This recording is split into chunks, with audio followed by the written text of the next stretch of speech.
بہادر خان ایک بڑی زمین کا مالک تھا۔ وہ چھوٹی نہر سے اپنی زمینوں کو پانی دیا کرتا تھا۔ اس کی شادی ہوئی تو اس کی ذمہ داریاں بڑھ گئیں۔ اس نے اپنی مدد کے لیے ایک ملازم کو رکھ لیا۔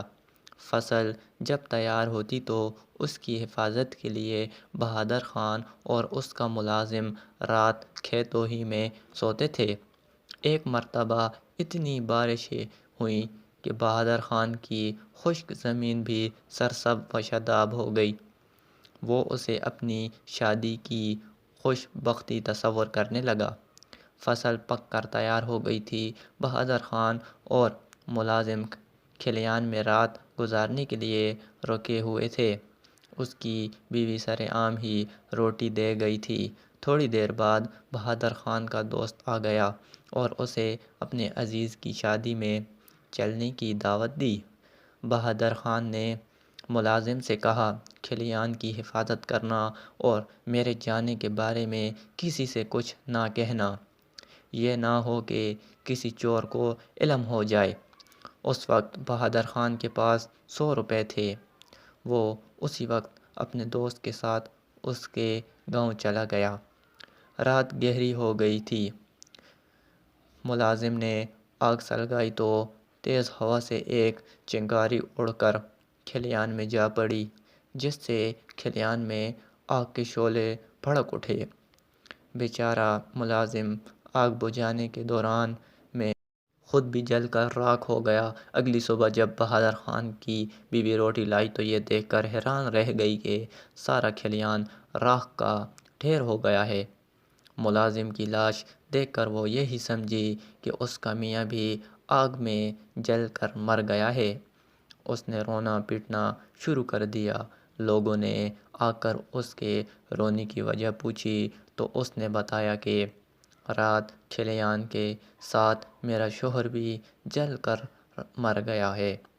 لوگوں نے ملازم کی لاش کو بہادر خان کی میت سمجھ کر دفن کر دیا۔ چند دن بعد بہادر خان شادی سے لوٹا تو آدھی رات کا وقت تھا۔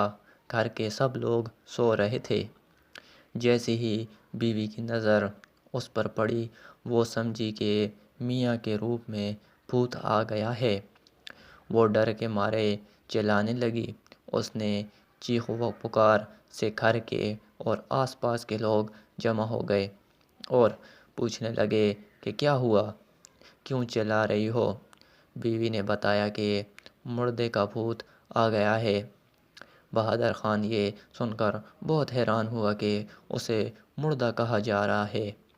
وہ لوگوں سے خوفزدہ ہو کر وہاں سے بھاگا اور قبرستان جا کر دم لیا۔ اس نے سوچا رات کا وقت یہیں گزار لوں، صبح کے وقت جاؤں گا تاکہ دن کی روشنی میں لوگ پہچان لیں۔ بہادر خان کا بھوک سے برا حال تھا۔ صبح سویرے قبرستان سے نکل کر گاؤں کی طرف روانہ ہوا۔ جس وقت وہ گاؤں پہنچا تو ایک آدمی وہاں سے گزر رہا تھا۔ بہادر خان چپکے سے اس کے پیچھے چلنے لگا اور کہا، بھائی میں بھوکا ہوں، کچھ کھانے کو دے دو۔ اس آدمی نے جب دیکھا کہ یہ بہادر خان ہے تو خوف زدہ ہو کر ایک چیخ ماری اور دم توڑ گیا۔ یہ ماجرا دیکھ کر بہادر خان ڈر کے مارے دوبارہ بھاگ کر قبرستان میں چھپ گیا۔ لوگ اتنے میں ایک آدمی کو دفنانے آ گئے۔ جب اسے سپرد خاک کر دیا تو خیرات کی کھجوریں بانٹنے لگے۔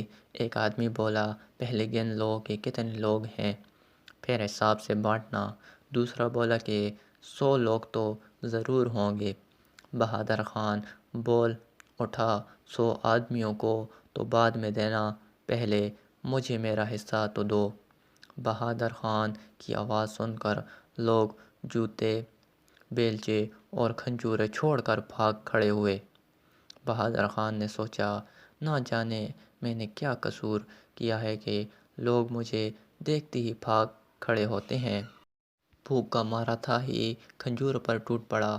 آدھی رات ہوئی تو کیا دیکھتا ہے کہ ایک آدمی کالے کپڑے پہنے اسی آدمی کے قبر پر آیا اور کچھ پڑھنے لگا، جس سے قبر پھٹ گئی اور اس سے مردہ باہر نکل آیا۔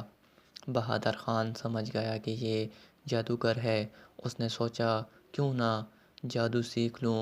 اس نے پیچھے سے جا کر جادوگر کو پکڑ لیا۔ جادوگر نے کہا مجھے چھوڑ دیں۔ بہادر خان بولا تجھے ہرگز نہیں چھوڑوں گا جب تک تو مجھے جادو نہیں سکھا دیتا۔ جادوگر نے کہا اچھا سکھاتا ہوں، ذرا الگ ہو کر کھڑا ہو جا۔ جادوگر نے نہ جانے کیا پڑھ کر پھونکا کہ وہ مردہ بہادر خان کے پیچھے لگ گیا۔ جادوگر خود بھاگ گیا۔ بہادر خان اس مردے کو دھکے دیتا مگر وہ مردہ اس سے جدا نہ ہوتا۔ بہادر خان خربوزے کے کھیت میں گیا تو کیا دیکھتا ہے کہ وہ مردہ اس کے پیچھے چلا آ رہا ہے۔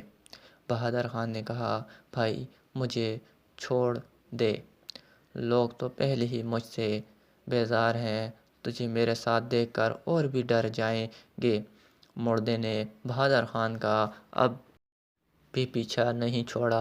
آخر بہادر خان نے تنگ آ کر مردے کو ایک چارپائی سے باندھا اور خود خربوزے کے کھیت میں گھس گیا۔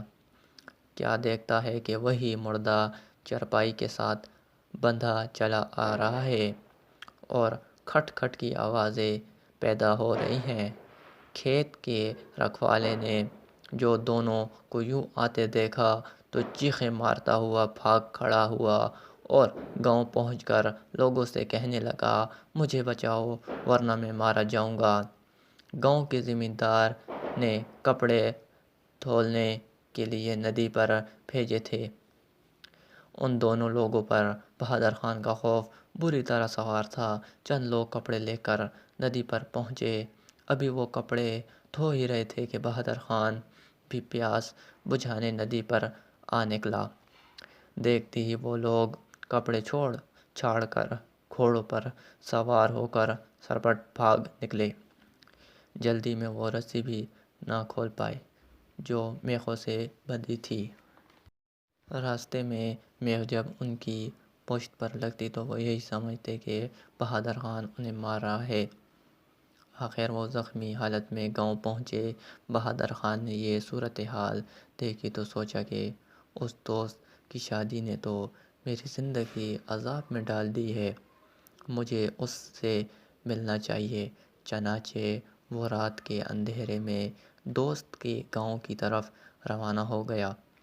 دوست کے پاس پہنچا تو تمام ماجرا اسے سنایا۔ اس کا دوست اسے لے کر اس کے گھر آیا اور گھر والوں کو حقیقت سے آگاہ کیا۔ انہیں سمجھایا کہ اس رات کو جل کر مرنے والا بہادر خان نہیں بلکہ گھر کا ملازم تھا۔ گھر والوں نے بہادر خان کو زندہ دیکھ کر خدا کا شکر ادا کیا۔ بہادر خان کو اپنی غلطی کا احساس ہو گیا۔ نہ وہ بغیر بتائے گھر سے جاتا، نہ اسے یہ دن دیکھنا پڑتا۔ اس نے آئندہ ایسی حماقت کرنے کی توبہ کر لی۔